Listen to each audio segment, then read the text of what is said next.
Et bonjour à tous, cette semaine au Verger Saint-Tropique, je vous propose d'aller voir l'état du jardin. On est rentré maintenant presque dans l'hiver. En tout cas, on a eu déjà des gros gels ici en Ariège avec du plus de -3 qu'on a eu. Ce qui fait qu'il y a beaucoup de plantes qui ont assez souffert, mine de rien, parce qu'elles avaient plutôt un climat assez doux jusqu'à maintenant.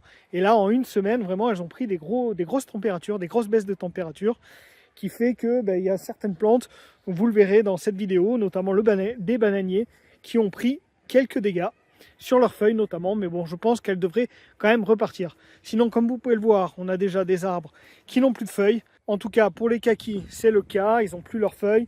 D'ailleurs, ça me fait penser qu'il y a un des kakis, celui qui est par là-bas, il avait déjà commencé à produire cette année avec 3 kakis qu'on a pu récolter. Il faudra attendre un peu plus de temps, au moins 1 à 2 ans, je pense, pour avoir des premières belles récoltes sur les fruitiers. Donc, pour le moment, seulement les kakis ont commencé à produire un tout petit peu. Il y avait aussi le cerisier qui avait produit l'année dernière, qui est par là-bas. Mais cette année, j'avais décidé de plutôt supprimer en fait toutes les fleurs et donc tous les fruits pour laisser plus pousser à bois. L'année prochaine, j'espère aussi que le cerisier va commencer à produire. Sinon, les amandiers qui sont ici, pareil, ils n'ont plus de feuilles maintenant. Et eux, ils vont produire, je pense, à partir de l'année prochaine, puisque j'avais déjà eu 2-3 petits fruits à coque dessus l'année dernière. Et cette année, c'est pareil, j'ai plutôt décidé de supprimer les fruits pour bien les laisser prendre et pousser. Première petite chose que je veux vous montrer, c'est l'état un petit peu des plantes à biomasse, notamment des sauges qui sont ici. Alors comme je vous ai dit, on a eu déjà du -3 et pourtant les sauges sont toujours magnifiques. Alors c'est une plante qui résiste pas trop mal quand même au froid, en tout cas pour la sauge officinale. J'ai aussi parlé notamment dans mes shorts de la sauge ananas qui elle résiste beaucoup moins, mais les sauges, comme vous pouvez voir, elles sont toujours très belles. Donc je pense qu'elles vont pouvoir vraiment bien tenir tout cet hiver, et si jamais elles commencent à fatiguer un petit peu, je viendrai les tailler. Et pour le moment, je les laisse comme elles sont. J'aurais pu les tailler un tout petit peu. Les consoudes, par contre, elles commencent vraiment à prendre très cher, mais bon, c'est normal. Elles vont de toute manière disparaître cet hiver et elles vont repartir au printemps. Donc là, on a plusieurs consoudes qui étaient plutôt jolies et maintenant, elles commencent à terminer leur cycle et là, elles vont disparaître d'ici peu. C'est aussi le cas pour les mélisses. Alors là, j'ai un des spécimens de mélisse. J'ai d'ailleurs toute une ligne ici aussi de mélisse. On voit qu'elles commencent vraiment à fatiguer. Là, je pense que d'ici peut-être un petit mois maximum, les mélisses devraient aussi disparaître, au moins en partie. Et elles repartiront, elles aussi, l'année prochaine. Les menthes, je pense que c'est la même chose. C'est pas une plante qui aime trop le froid et elle a tendance à disparaître pour repartir au printemps. Là, on a des menthes. Ça, c'est des plantes que j'aime beaucoup. Menthes, mélisse, sauge et consoude pour justement générer de la biomasse sur le terrain. Et comme on peut voir dans toutes ces zones où j'ai les plantes à biomasse, j'ai aussi bien sûr les petits fruits ou les fruitiers. Mais là, ici, c'est les petits fruits. Donc là, c'est un cassis, je suppose. Je vais vérifier ça. Un cassis Coastwald, voilà, qui a perdu toutes ses feuilles. Par contre, on voit déjà que les bourgeons sont bien prêts pour repartir l'année prochaine. Je vais d'ailleurs pouvoir commencer aussi prochainement à prélever pour faire des boutures, puisque je vais lancer ma petite pépinière avec notamment des petits fruits. Et donc ça, c'est une des plantes, le cassis, que je vais multiplier, tout comme les groseilliers ou encore les casseilles. Ça, c'est un gros plant de casseilles. Vous pouvez voir, pareil, il a perdu toutes ses feuilles. Et je vais pouvoir venir le tailler pour pouvoir justement faire des boutures. Alors pour ceux qui se posent la question entre boutures et fruits, il faut savoir que pour les petits fruits justement, il va falloir choisir entre le fait de faire des boutures ou faire des fruits, puisque en général, la bouture se fait sur le bois qui a poussé au cours de l'année. Et donc si on prélève, en fait on n'aura pas de fruits l'année prochaine, puisque c'est sur ces mêmes branches qu'on va couper, qu'auraient poussé les fruits. Donc c'est un choix à faire. Donc en général, ce qui peut être fait, qui peut être intéressant, c'est d'avoir 2 fois plus que nécessaire en fruits pour pouvoir venir prélever des boutures dessus. Alors bien sûr, on peut aussi mixer les deux et faire des tailles sur les petits fruits sans tout enlever pour espérer justement avoir des récoltes et en même temps faire de la multiplication si c'est ce qu'on recherche. Autre plante qui a perdu ses feuilles, c'est les osiers. Donc tous les osiers, là, ils ont quasiment plus de feuilles. Celui-ci, il lui en reste un tout petit peu, mais il va bientôt les perdre aussi. Globalement, la pousse des osiers cette année a été assez bonne. Pour la majorité d'entre eux, là, on voit qu'on a un très beau spécimen. D'ailleurs, ça laisse une très belle couleur. Ils peuvent aussi être utilisés en particulier dans les haies. Ça peut faire des très jolis haies. Bon, là, on ne peut pas trop voir puisqu'il n'y en a qu'un. Mais regardez la belle couleur que ça laisse en hiver. Donc, c'est une plante qui peut être aussi utilisée dans ce contexte-là. Moi, en l'occurrence, ce que je vais faire, c'est que ces plants d'osier que j'ai là, je vais venir les retailler pour pouvoir les trogner et qu'ils puissent repartir l'année prochaine à peu près à 80 cm de hauteur, voire 1 mètre. Et ensuite pouvoir venir le trogner chaque année pour récupérer à la fois du BRF, mais aussi pour pouvoir faire de l'osier et ensuite le tresser. Donc là, cette année, je vais commencer à former mes trognes et j'espère à partir de l'année prochaine commencer à avoir une belle petite production sur tous les osiers que j'ai au jardin. J'en ai plus d'une centaine et je vais encore augmenter cela en rajoutant sur une zone qui est là-bas. J'ai préparé toute une zone où je vais rajouter à peu près une centaine de boutures d'osier dans le sol que je ferai quand je les recevrai en janvier-février et je vous partagerai ça en vidéo. Au niveau des plantes que j'apprécie particulièrement, je vous en ai déjà beaucoup parlé, c'est toutes les aromatiques, donc notamment les lavandes, les thym qui sont ici ou encore les romarins. C'est 3 plantes que j'aime beaucoup au jardin et qu'on peut aussi utiliser du coup à la fois pour prélever des herbes aromatiques en cuisine ou bien tout simplement pour pouvoir générer un petit peu de biomasse. C'est des plantes qui peuvent se tailler plusieurs fois dans l'année, même si ce n'est pas le principal générateur de biomasse au jardin. Ça reste une plante intéressante. Comme vous voyez ici, j'en ai 3 donc, même un petit peu plus parce qu'il y a d'autres boutures derrière. Là, il y a notre thym, il y a notre romarin qui est au pied d'un amandier et il n'y a aucune gêne pour que toutes ces plantes puissent très bien pousser. Vous voyez l'amandier, là il est très joli. Il a des très belles branches et donc il n'y a vraiment aucun problème pour mixer ces plantes ensemble, en tout cas à ce stade. Là, on est en fin de 2e année. On verra bien sûr les années suivantes si les plantes se comportent toujours aussi bien. Mais là, vous voyez, avec une densité comme celle-ci, à la fois les arbres et les aromatiques autour n'ont aucun problème à pousser. À noter d'ailleurs que je vais bientôt m'occuper aussi des tailles des arbres fruitiers, donc notamment ici de l'amandier. Je vais venir tailler tout ça et je pense que je vous en ferai une vidéo, même si je suis très loin d'être un expert. Il y a des connaissances qu'on arrive à acquérir tous les ans. Et donc ça, c'est une des choses qui est importante d'apprendre au fur et à mesure pour justement essayer de bien former ces arbres et essayer aussi de faire en sorte de maximiser la production de fruits, ce qui est quand même l'objectif quand on a, je pense, des arbres fruitiers au jardin. Donc je vous partagerai tout ça et je ferai une petite vidéo en lien sur les tailles des arbres fruitiers. Et je pense que cela, ça arrivera à peu près en janvier-février. Je ne vais pas les tailler trop tôt, ça ne sert à rien.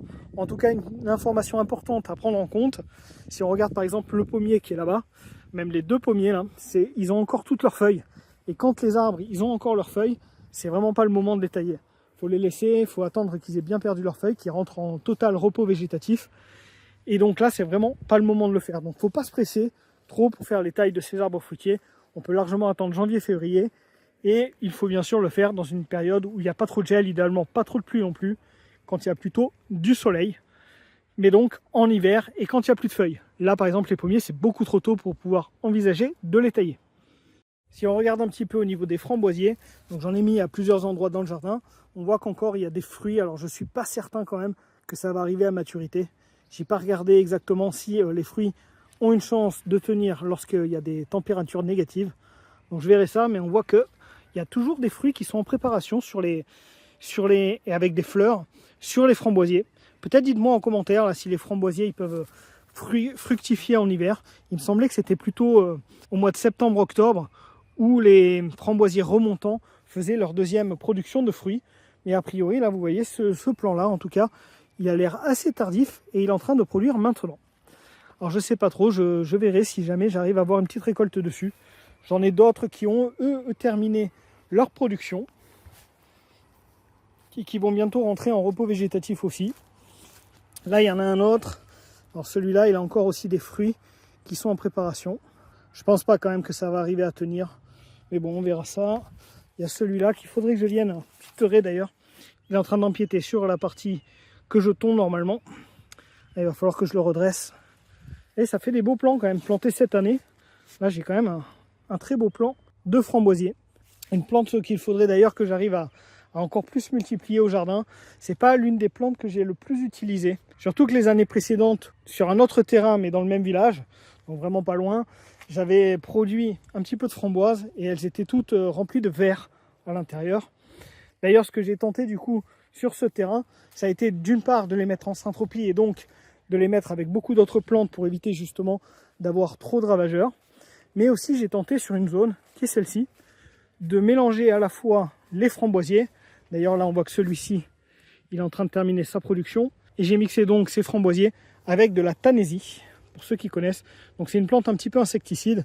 Et j'avais planté 2 plants de tanésie, un ici et un là-bas, avec les framboisiers. Et ils se sont multipliés.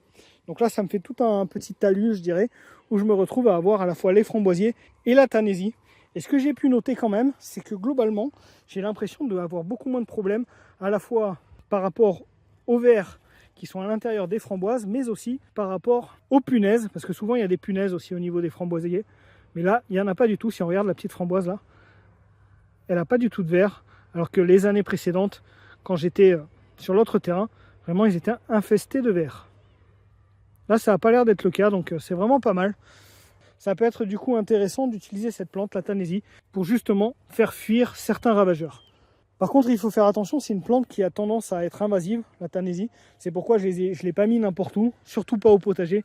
Je l'ai mis sur une zone vraiment où je voulais mixer à la fois framboisier et Tanaisie qui pouvaient se multiplier tranquillement sur le terrain. Si là j'ai d'autres framboisiers ou d'autres Tanaisie qui arrivent à s'installer, ça ne me gêne pas. Et si jamais, je viendrai aussi supprimer les plants qui me gênent. Mais en tout cas, je suis quand même assez loin des zones potagères à ce niveau-là. Autre plante qui a terminé son cycle, et ça a été assez rapide, c'est sur les rhubarbes. Donc mes rhubarbes qui étaient magnifiques il y a encore une semaine, avec le coup de froid, ont pris super cher. Ce que j'ai fait, c'est que j'ai plié les feuilles et je suis venu les recourber sur les pieds, ce qui devrait éviter comme ça de les épuiser et en même temps les protéger un petit peu des froids qu'on a en ce moment. Parmi les petites adaptations que je vais faire au verger Saint-Tropique l'année prochaine, c'est entre autres le semis de fèves à l'intérieur des bandes. Donc semis qui a déjà été réalisé il y a à peu près 3 semaines, je pense. Et du coup, là, j'ai les plants de fèves qui sont sortis, ce qui est tout à fait normal. Et du coup, j'en ai mis vraiment un petit peu partout sur les bandes, sur les 3 bandes qui sont là. Je crois même que je suis venu en rajouter à pas mal d'autres endroits dans le verger Saint-Tropique. Mais on voit là, par exemple, qu'il y a 3 plants de fèves qui ont levé au milieu, ici, d'un plant de néflier du Japon et d'un sureau qui est juste à côté. Il y a aussi des petits fruits. Mais donc, l'idée, ça va être à l'intérieur des bandes d'avoir ces plants de fèves pour bien sûr faire de la récolte, mais en même temps enrichir le sol, puisque la fève est une plante qui capte l'azote de l'air et qui la retransmet dans ses racines. Du coup, quand on va venir couper le plant, l'objectif, ça ne va pas être de déterrer les plants, mais de les couper à la fin. C'est que ces racines vont pouvoir se décomposer et retransmettre l'azote contenu dans leurs nodules dans le sol. Donc je pense que c'est une plante qui est vraiment très intéressante à utiliser au jardin, surtout qu'elle se met sur une période très intéressante, c'est-à-dire à l'automne, et qu'elle va produire très tôt. Ce qui fait que les autres plantes, notamment les petits fruits qui sont tout autour, vont pouvoir produire à la suite des fèves, et on aura comme ça un enchaînement de cultures et de récoltes qui arrivera sur la même zone. Alors si je dis pas de bêtises, les petits fruits, ça produit vers juin-juillet, et du coup les fèves, moi par expérience, quand je les fais au potager, je les récolte à peu près à partir de fin avril jusqu'à début juin. Donc comme ça va vraiment pouvoir permettre d'avoir un bon enchaînement et surtout de générer à la fois de la biomasse avec les fèves qu'on taillera et en même temps avoir cette production supplémentaire sur la même zone. Donc c'est vraiment un essai que je fais, mais je pense que ça va très bien fonctionner. Là, je suis assez confiant sur ça. Par contre, je fais un autre essai. Je refais l'essai de l'année dernière qui a été de mettre des oignons en Saint-Tropez. Alors j'ai essayé de les mettre plutôt à des endroits où il y a plus de soleil, moins de grands arbres autour. Et par exemple, je les ai mis dans les bandes ici où il y a des vignes.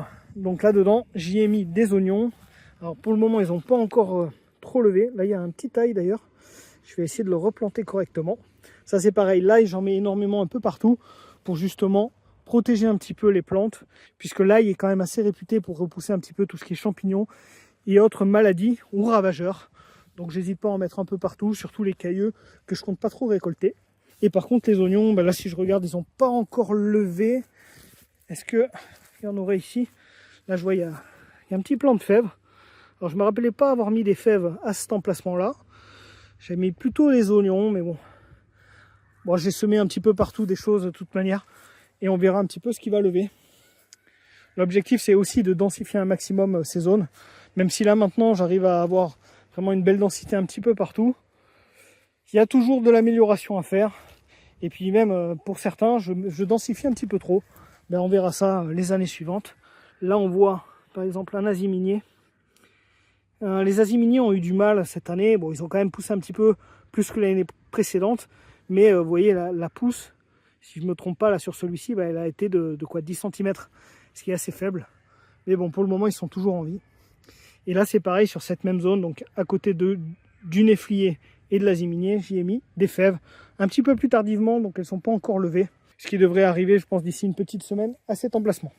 Continuer sur la culture de la fève. donc une plante que j'apprécie particulièrement. J'en ai mis aussi pas mal au potager, en particulier parce que l'année prochaine, je compte vendre des fèves sur le marché. Donc j'en ai mis pas mal ici dans mes bacs de culture. Donc ça, c'est les bacs de culture pour mon potager traditionnel, je dirais, mais que je fais quand même en bac. Et si vous voyez, ça a très très bien levé. Ça, c'était les graines que j'avais produites l'année dernière sur la zone qui est un petit peu plus bas, par là-bas.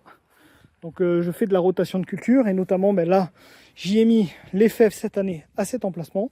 L'année dernière ici, c'était des betteraves et des carottes. Là, on passe sur de la fève. Et ce que je veux vous montrer, c'est que juste à côté, vous voyez, j'ai deux autres bacs ici.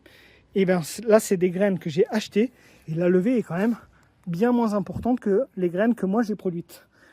Donc je ne sais pas si les graines que j'avais achetées étaient de mauvaise qualité ou si c'est mes graines à moi qui commence à s'habituer au sol, puisque c'est vrai que ça fait déjà 2-3 ans où j'ai récupéré une partie de mes graines que je ressème, et du coup peut-être que déjà les graines vont commencer à s'habituer au sol et au climat de la région.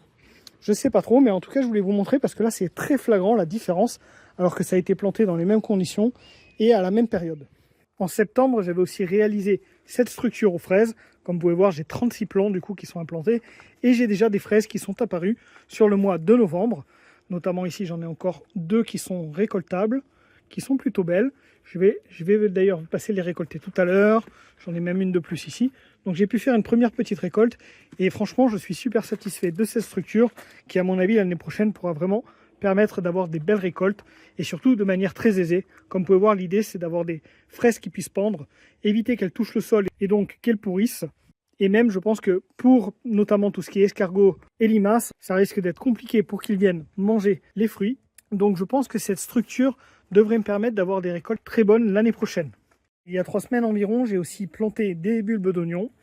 Donc pour ça, j'ai réalisé une petite butte. J'ai rapproché simplement la terre qui était au bout pour faire ici une butte et surélever le tout. Parce qu'en général, par chez moi, il y a quand même des froids et une stagnation d'eau, je pense, qui fait qu'en général, je me retrouve à avoir des bulbes qui pourrissent et j'en perds un très grand nombre. Donc cette année, je fais en sorte d'avoir une belle butte, comme ça. Et là, on peut voir que déjà en 3 semaines à peu près, les bulbes d'oignons ont très bien levé. Donc je vais espérer que cette année, ça réussisse bien à ce niveau-là. Sinon, j'en remettrai au printemps si jamais il y a des pertes. Quelques petites images de cette plante, la sauge ananas qui est toujours en fleurs à cette période. J'y ai vu encore des pollinisateurs il y a quelques jours dessus. Donc franchement, c'est une plante, et bien là il y en a encore, comme on peut le voir. Donc c'est une plante qui est très intéressante, très mellifère au final. Là ici, il faut dire que c'est juste un seul plant. Et on voit que ça fait énormément de fleurs, très joli moi je trouve. Très belle couleur, ça fait toujours plaisir à cette période-là où il n'y a plus grand-chose qui est en fleurs. Mais voilà, ça c'est une belle plante. Alors a priori, elle résiste beaucoup moins au froid que la sauge officinale. Mais vu que c'est une plante qui se bouture bien, j'en ai fait pas mal. Ce qui devrait me permettre, si jamais je perds ce plant-là, de pouvoir en remettre en terre. En tout cas, c'est une plante que j'aime beaucoup, que j'ai découvert cette année et que je peux vous recommander, notamment parce qu'elle est très jolie, mais aussi elle produit pas mal de biomasse et se bouture très simplement. Avec les premières gelées qui sont en train d'apparaître, j'ai du coup rentré les plantes qui résistent le moins au froid, dont notamment les sauges ananas. J'ai rentré aussi les citronniers des 4 saisons. J'ai rentré les citronnelles. Je commençais à diviser cette plante. J'avais qu'un pied au départ et en fait, ça se divise assez simplement. Donc j'ai fait 3 nouveaux plants et j'espère pouvoir les rediviser l'année prochaine.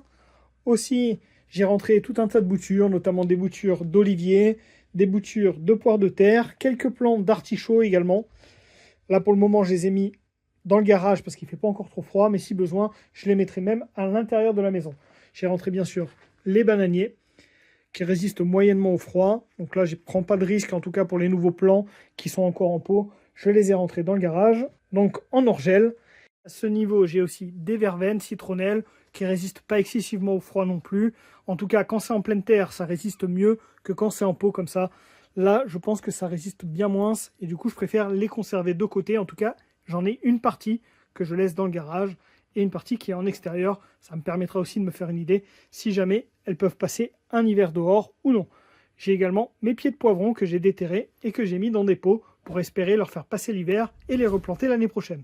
Comme je vous l'ai dit dans les shorts, chez moi les poivrons c'est vraiment très compliqué. J'arrive pas à avoir de belles récoltes et ça fait 6 ans que j'essaie et les résultats sont toujours très moyens. Donc là cette année, en faisant cette technique, j'espère peut-être l'année prochaine avoir un peu plus de récoltes sur les poivrons.